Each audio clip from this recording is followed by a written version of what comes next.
Bienvenue à la voilerie Horizon. Afin de prendre les cotes pour un nouveau génois, foc ou trinquette, munissez-vous d'un double décamètre, d'un pied à coulisse et d'un réglé. Précisez le modèle du bateau, le type de voile, ainsi que les options souhaitées. Prise de cote.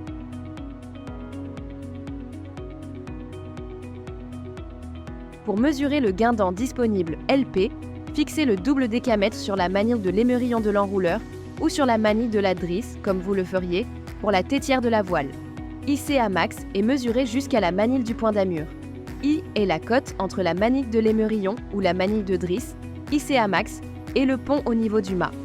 B est la distance entre la manille de l'émerillon ou la manille de drisse, hissée à max, et la poulie du rail d'écoute en position avant. SA est la distance entre la cadène de l'été et la poulie du rail d'écoute en position arrière. SX est la distance entre la cadène de l'étail et la poulie du rail d'écoute en position avant. Pour la cote J, mesurez la distance horizontale entre la cadène de l'été et la face avant du mât. La cote R est la distance entre la cadène de l'été et la manille du point d'amure.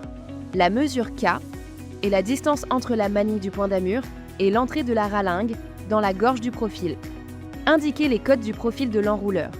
D est le diamètre de la ralingue finie. Q est le diamètre de la gorge du profil. L est la fente du profil. Bande anti-UV. Si la voile s'enroule dans le sens des aiguilles d'une montre, la bande anti-UV est côté bâbord.